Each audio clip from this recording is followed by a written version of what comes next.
Hello everyone, and welcome back to the Grave Mist Whisper. Now I know many of you listen to these videos late at night, sometimes even while drifting off to sleep, but tonight's story might keep you from closing your eyes. Let me ask you something. What would you do if someone you loved vanished without a trace? No note, no clue, no goodbye. And then, 9 years later, they walked through your door again. No memory, no explanation, just silence. And a face that looks the same, but feels entirely different. Tonight, we'll uncover one of the strangest disappearance mysteries ever recorded. A man who went missing for 9 years, only to return with no recollection of where he had been.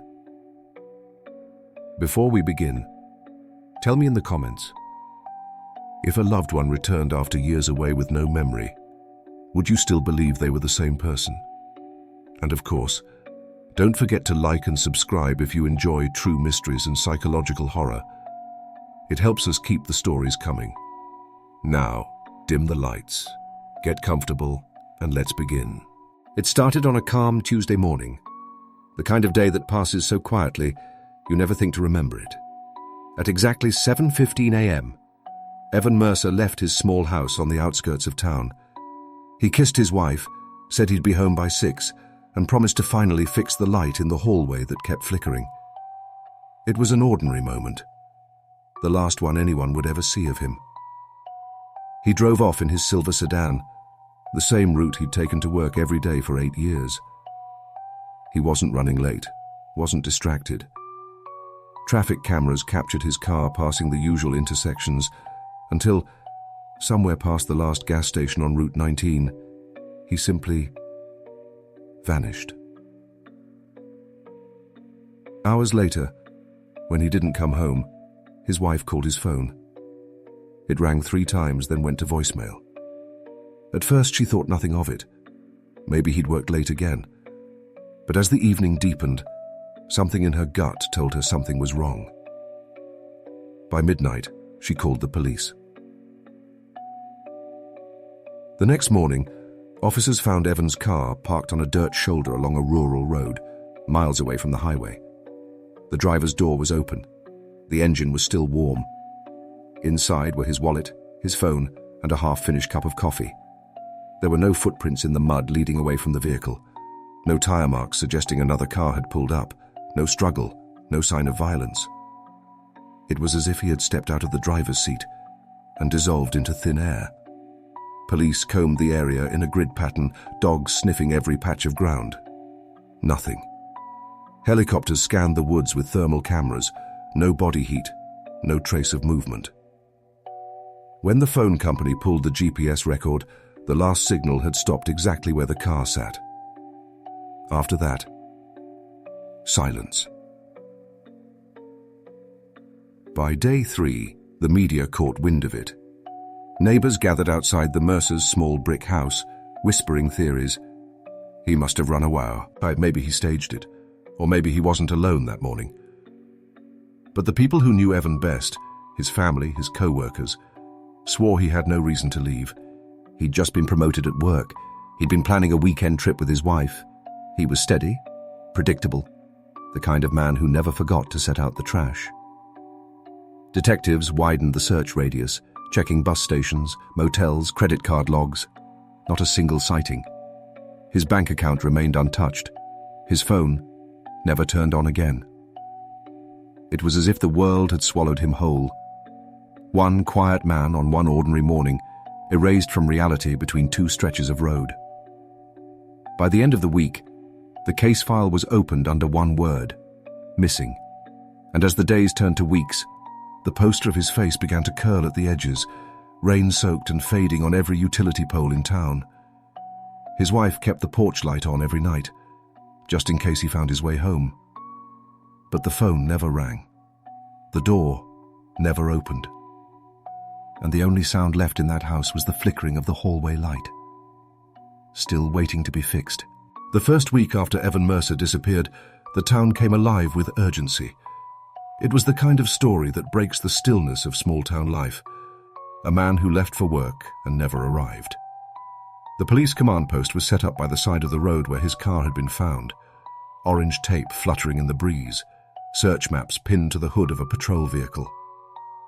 Dozens of volunteers showed up that first morning.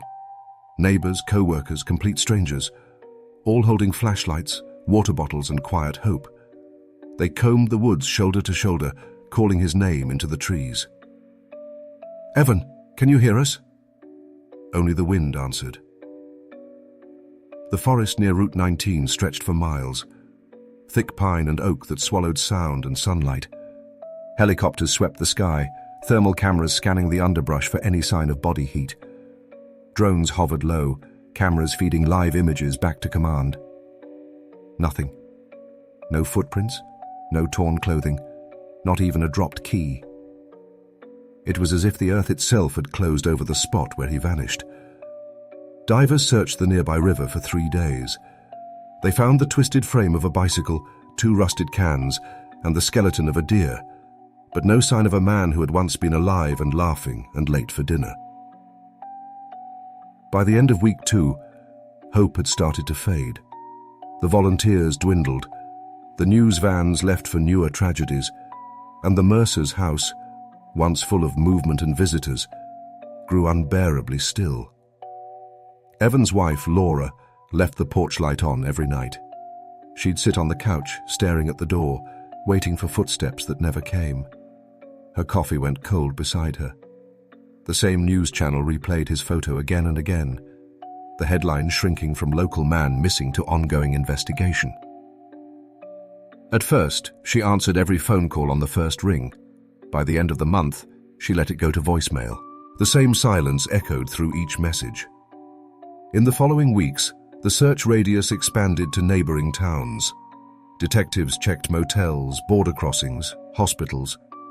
A tip came from a trucker who thought he saw a man matching Evan's description walking near an overpass 2 towns away. But when police arrived, there was nothing there but wind and empty road.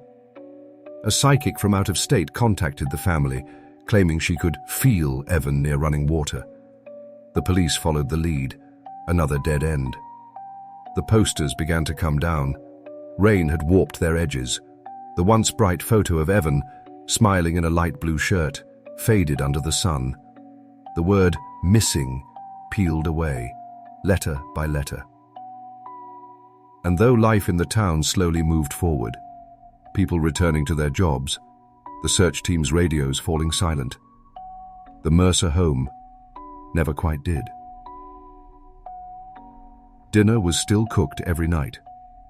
2 plates set, 1 plate cleared, and 1 chair, Evan's, always left untouched. Neighbors said Laura kept his coffee mug exactly where he'd last placed it, beside the sink. The car keys he'd forgotten that morning still hung on the hook by the door. Time moved on, but inside that house, the clock never did. By the end of the 3rd month, the police quietly changed the file. The label on the folder no longer read active search. Now it said presumed dead. But late at night, when the world was quietest, Laura swore she could still hear something from down the hallway. The creak of a floorboard and the soft click of a light switch, as if someone had finally come home. 9 years had passed. 9 long years since Evan Mercer's name had last echoed through police radios, since the search teams had folded their maps, since the posters had faded from telephone poles. In that time, the world had quietly moved on, but not everyone had. For his wife, Laura, life had become a pattern of silence. She still lived in the same house, though most of the rooms stayed dark. Every now and then, she would catch herself setting out 2 plates for dinner, before realizing she didn't need to anymore. Then came the night everything changed. It was close to midnight when a gas station attendant named Ricky Nolan was finishing his shift on the edge of town. The rain outside came down in sheets, making the world look like it was dissolving behind glass. He was counting the till, humming to himself, when he heard it, the soft creak of the front door opening. At first, he thought it was just the wind. Then he saw the man, barefoot, drenched from head to toe, clothes torn, face pale as the fluorescent light above the counter. The stranger staggered forward, water dripping from his sleeves, his eyes unfocused, as if he'd just crawled out of a dream. Ricky stepped back. "Hey, you okay, sir?" The man didn't answer. He just looked around like he was trying to remember what a gas station was. Then with a trembling voice, he mumbled a single sentence. "My name is Evan Mercer." Ricky froze. The name meant nothing to him, but when he later called the sheriff's office, it meant everything to them. Within 20 minutes, 2 patrol cars arrived. The man didn't resist, didn't speak. He just stared at the ground, shivering under the harsh lights. When they asked where he came from, he only said, "I woke up near the highway. I walked here." No wallet, no ID, just an exhausted man with eyes that looked old. At the hospital, doctors said he was dehydrated, underweight, and covered in faint scars. The kind that come from old injuries, not recent ones. There was no sign of trauma, no chemical imbalance, nothing that could explain where he'd been for almost a decade. They ran his fingerprints, then his DNA. When the results came back, the sheriff himself drove to Laura's house. The porch light, still left on after all these years, flickered as he knocked on the door. "Laura," he said quietly, "we found him." She didn't understand at first. Found who? The sheriff hesitated. "Your husband." Her knees gave out before the words could finish.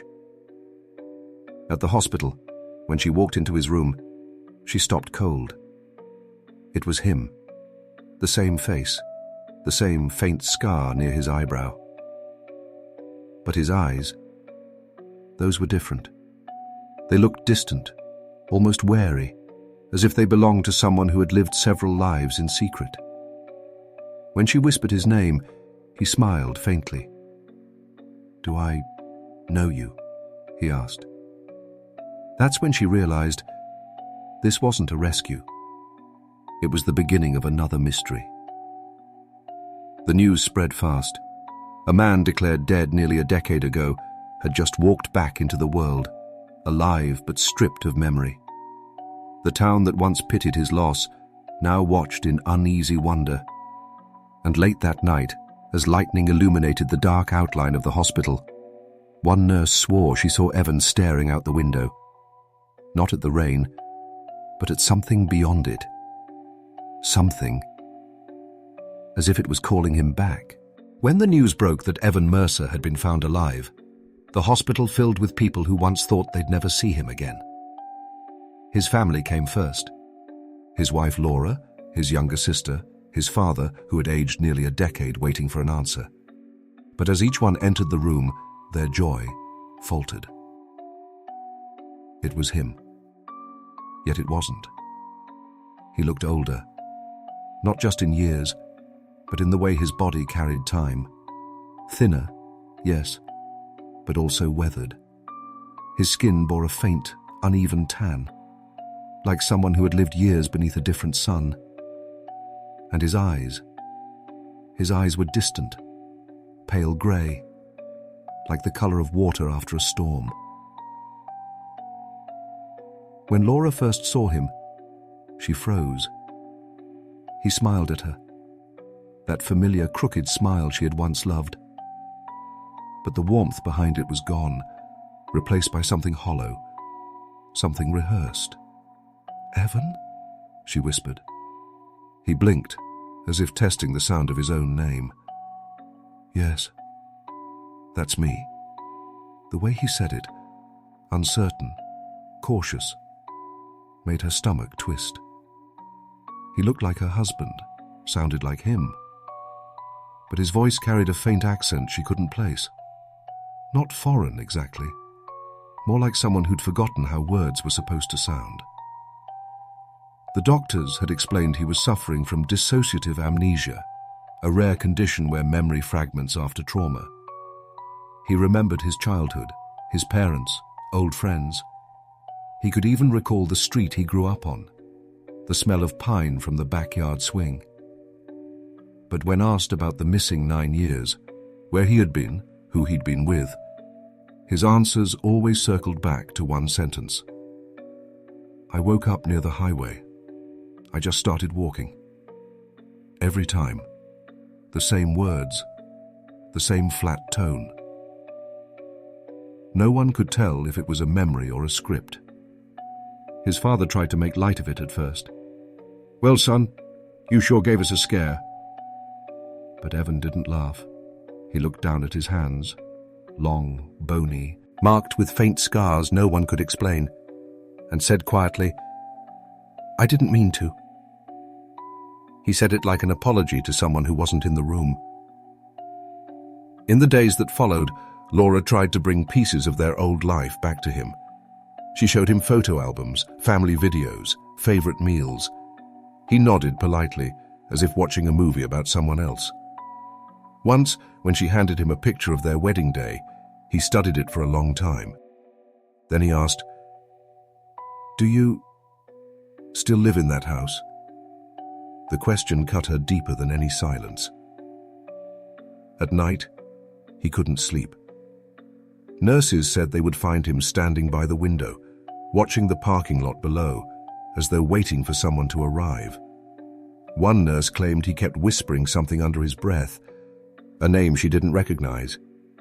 When she asked him to repeat it, he just smiled faintly and said, Sometimes it's better not to remember. Outside the hospital, the storm broke. Lightning flashed over the empty road where he'd first been found. And for a brief moment, the security cameras caught him staring through the glass, eyes reflecting the same light. Distant, unreadable, almost hollow. He was home. But everyone who looked at him knew the truth. The man sitting in that hospital bed was not the same man who had vanished 9 years ago. He wore the same face. But something deep inside had changed. When Evan Mercer returned, everyone wanted answers. The police wanted to know where he'd been. The press wanted a headline. His family just wanted to believe that the nightmare was over. But the doctors, they wanted facts. And what they found raised more questions than it answered. The first thing they noticed were the scars. Thin, pale lines stretched across his back and shoulders. Not fresh, but deep, old, healed over time. Too symmetrical to be accidents, too random to be surgical. They traced in parallel, almost like he'd been strapped down or restrained.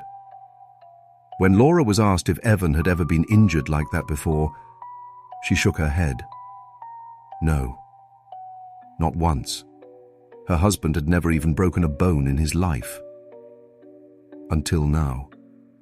An X-ray of his left arm revealed something else. A healed fracture, clean and precise. Doctors estimated it was at least 5 years old. A break that had mended well, almost expertly.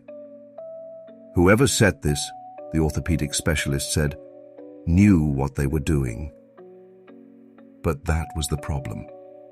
No one could say who that was. When Evan had been found that rainy night, he was barefoot, but his clothes were intact. Worn, yes, torn in places, but still recognizable. Faded jeans, a grey sweatshirt, and a coat with no tag. The forensic lab ran tests on the fibers, dirt, and residue clinging to the fabric. That's when things got stranger. Microscopic grains of sand were found embedded deep in the threads, but not the kind found anywhere near their town, or even their state. This sand was finer, mixed with particles of coral dust and tiny salt crystals. It matched no known region in their national database. Alongside it, the lab detected pollen, rare, tropical, from a species of flowering tree that didn't exist anywhere within 2,000 miles. The detective assigned to the case tried to make sense of it. Had Evan been abroad, kid? Napped? Smuggled somewhere and brought back? But if that were true, Why did he have no passport records, no travel trail, no sign of movement across borders? His fingerprints had never surfaced in any international database. And then there was the question that no one wanted to ask out loud. If he truly hadn't aged naturally, if those scars were old but his memories new, then where had time gone? At night, the doctors monitored him closely. Evan slept fitfully, murmuring fragments of words in his dreams. Sometimes they caught bits of language, but not English. The recordings were sent to a linguist who couldn't identify the dialect. It sounded almost familiar, but not quite. One evening, when the nurse changed his IV, she noticed something else. On his wrist, beneath faint bruising, there was an indentation, circular, as if he'd worn a band or metal cuff for years. The skin around it was paler, untouched by sunlight. When she asked about it, Evan only stared at her, his eyes empty. "I don't remember," he whispered, "but I think someone took it off." Someone had cared for him. That much was clear. His injuries had been treated, his bones had healed. He'd been clothed, fed, sheltered, somewhere. But who had done it? And why had they let him go now, after 9 silent years? As the doctors compared their findings, one detail stood out. Every test, every scan, every sample came back ordinary, human, normal. Yet everything about his condition defied reason. It was as though he had lived an entire life off the map, and then, one night, simply walked back into the world. Whatever had happened to Evan Mercer's body told one story, but whatever happened to his mind was something else entirely. Time passed slowly for Evan Mercer. Weeks turned into months, yet the mystery of where he'd been, or who he'd been, refused to reveal itself. He spent most days in quiet observation. Doctors asked questions, detectives hovered nearby, and his wife tried to bridge the gap between who he was and who he'd become. But something about him remained foreign. He'd wake in the middle of the night, drenched in sweat, breathing as if he'd just surfaced from underwater. When the nurses arrived, he'd insist he'd been dreaming of the sea. Except, he said, he hated the ocean. Or at least, he thought he did. The first clue came unexpectedly. During a physical therapy session, the therapist used an essential oil diffuser, a simple blend of salt and lavender meant to calm his nerves. The moment the scent filled the room, Evan froze. His hands trembled, eyes wide, pupils dilated. The therapist asked if he was all right. He didn't respond. He just whispered, "It smells like there." But when asked where, he couldn't say. His pulse spiked. His breathing turned shallow. And when the therapist turned off the diffuser, he whispered again, "Don't take me back." No one knew what that meant. A few nights later, a nurse left the radio on in his room. A soft, grainy lullaby drifted through the speakers, an old melody, probably from the 1950s. Within seconds, Evan started crying. Not loudly, but with quiet, shuddering gasps, like something deep within him had cracked open. When asked why, he shook his head. "I've heard that before," he said. "Someone used to hum it. I can't remember who." Doctors decided to try hypnosis therapy. A specialist from the capital came in, trained in recovering suppressed memories. Under slow breathing and dim light, Evan entered a trance-like state. "Tell me what you see," the therapist asked softly. At first, silence. Then his lips moved. "Coastline," he murmured. "Grey sky, wind. The air smells like salt." He paused, voice shaking. "There's a red door. I think I lived behind it. Or maybe I wasn't supposed to." "What do you hear?" the therapist asked. Evan's brow furrowed. gulls, and someone calling my name. Then suddenly, he gasped, and his entire body jolted awake.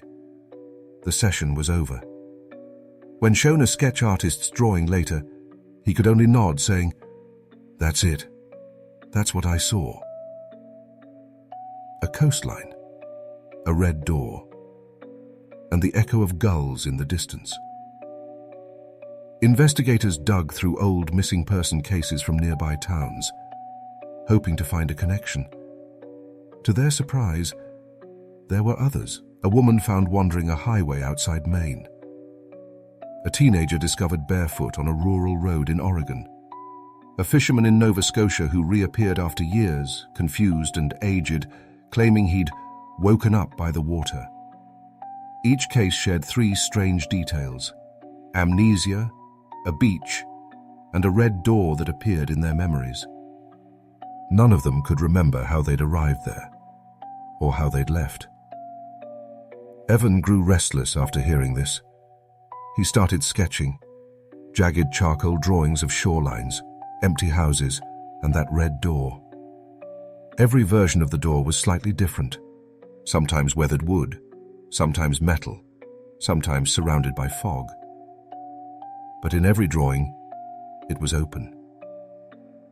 When detectives showed him photos of real coastlines across the country, he stopped at one image, a stretch of unnamed beach in British Columbia. "That one," he said quietly. "That feels like it." No one knew what the red door meant.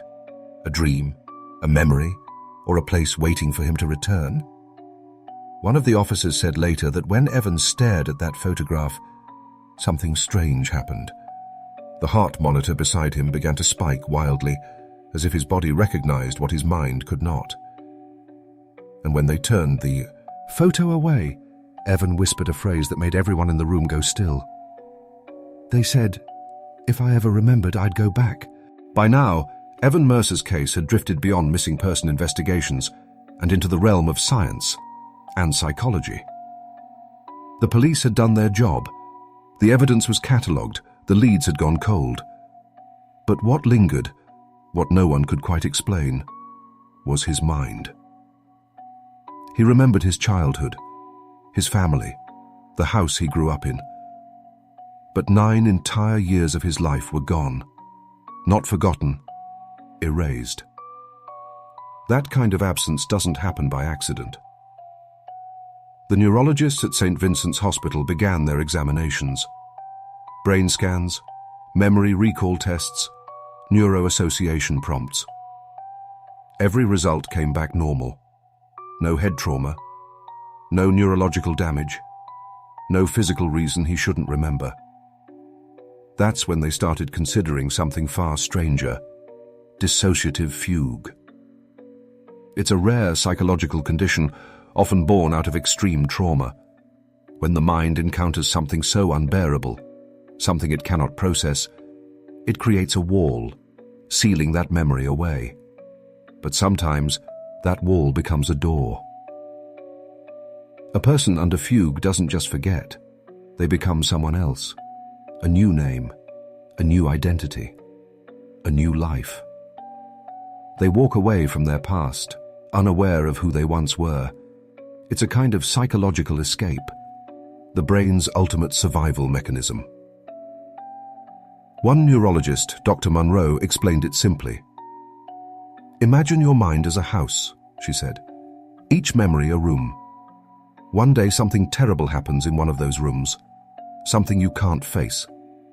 So you lock the door, walk outside and build a new house. You live there for years, pretending the first one never existed." The others nodded. It made sense. Perhaps Evan had faced something traumatic, a tragedy, an event so catastrophic that his brain had simply erased it.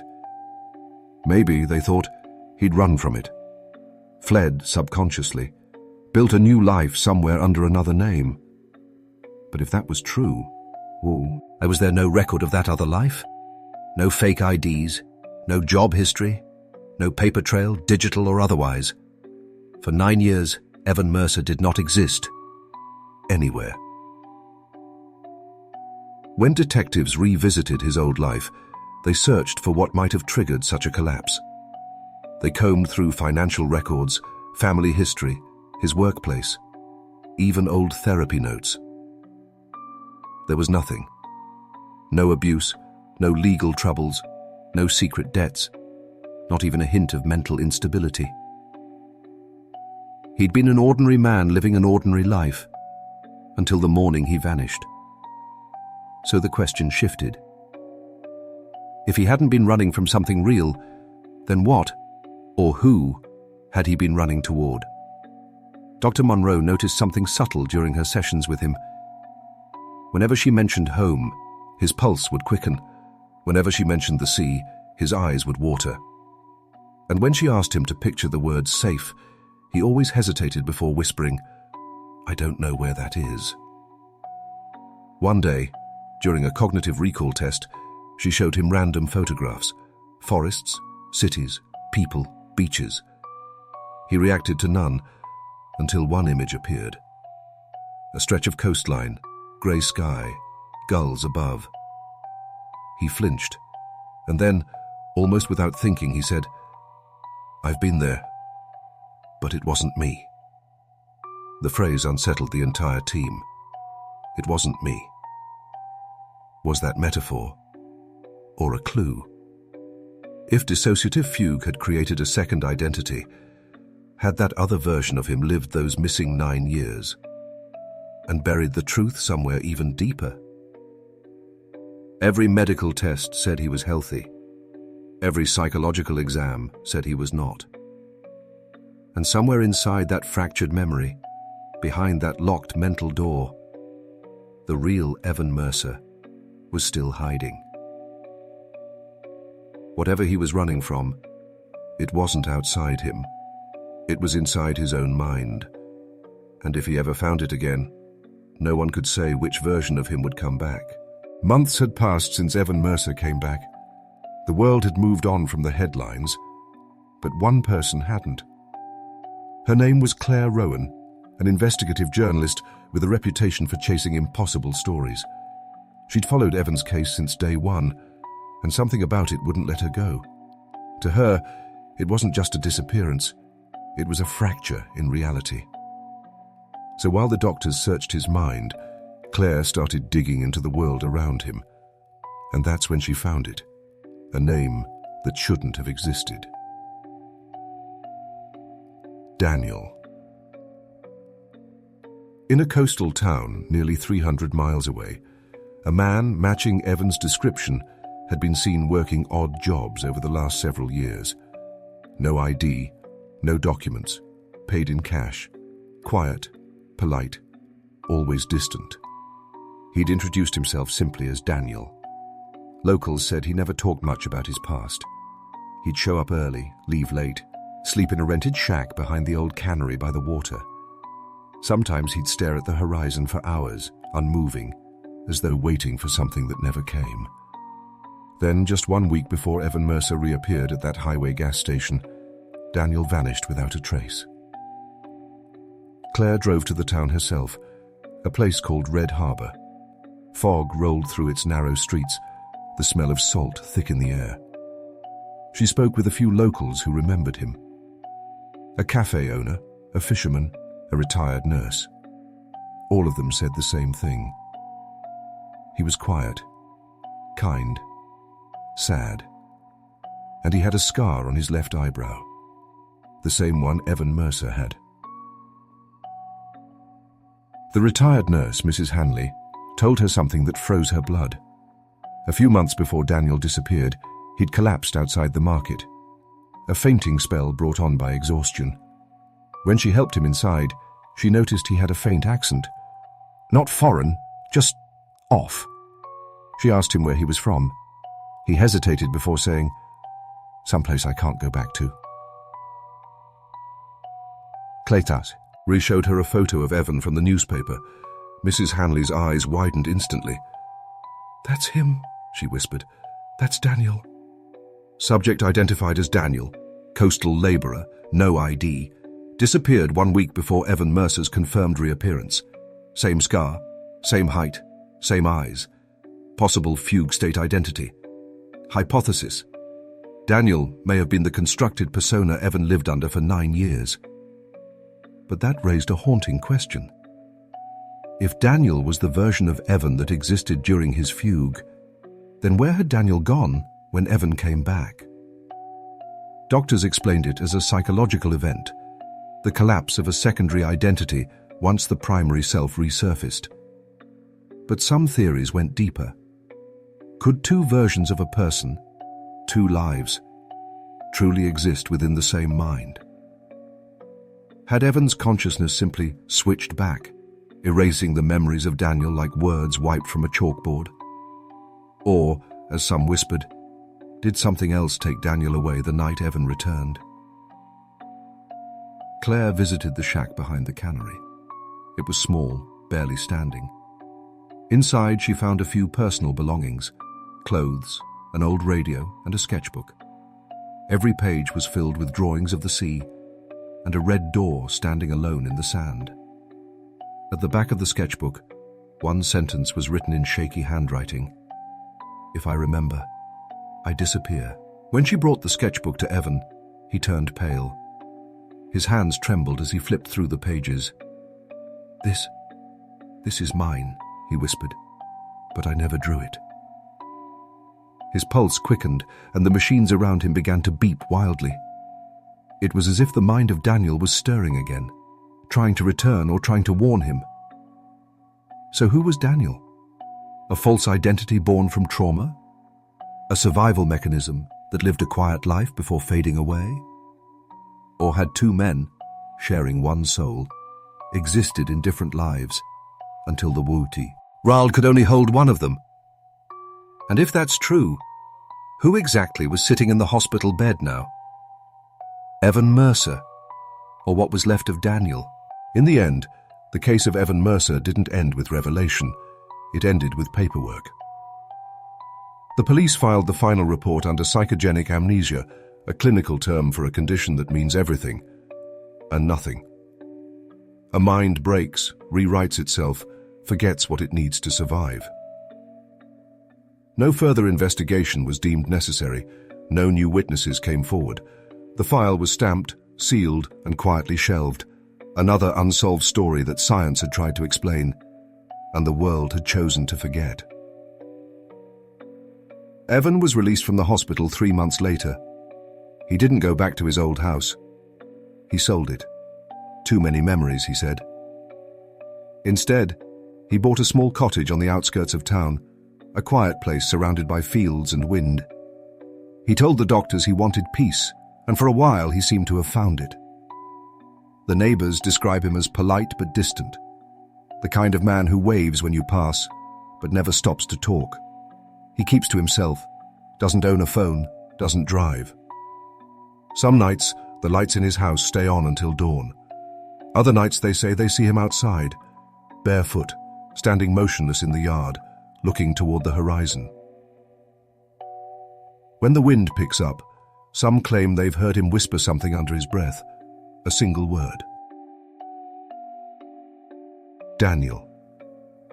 Doctors said this was normal, that sometimes the mind leaves phantom traces of its lost identity. But for those who've seen him, it doesn't feel like memory. It feels like something watching. He told his therapist once that he dreams of water, not drowning, just floating. Endless grey skies, a stretch of coastline, and in the distance, a red door standing alone on the sand. Whenever he wakes from the dream, the scent of salt lingers on his hands. The journalist, Claire Rowan, tried to visit him one last time, hoping to close her article, or perhaps reopen the story. He refused to speak on record, but she managed to ask one question. "Do you remember anything now?" Evan looked at her for a long moment before answering. "I remember enough to know I shouldn't." That was all he said. She wrote her final piece titled The Mind's Dark Frontier. It explored a single idea, that maybe, just maybe, the greatest mysteries aren't found in missing persons or vanished memories, but in the human mind itself. Today, no one really knows who Evan Mercer truly is, or was. Officially, he's a survivor of trauma. Unofficially, he's a man caught between two lives, one that ended and one that began without permission. Every now and then, someone claims to have seen him near the cliffs at Red Harbor, always at twilight, always staring toward the sea. And in the hush of the evening wind, they say he still whispers that same name, over and over. Daniel. Maybe his memories are truly gone, or maybe they're not lost at all, just waiting. Waiting for the right sound, the right scent, the right dream to open the door again. And if that door ever does open, no one knows which version of him will walk back through. And that brings us to the end of tonight's mystery.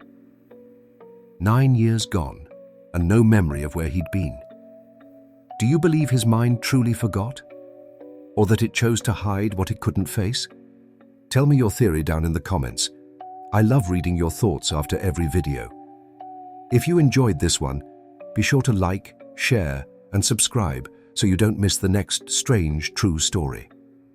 Until next time, sleep well, and if you ever wake up somewhere unfamiliar, with no memory of how you got there, maybe it's best not to ask why.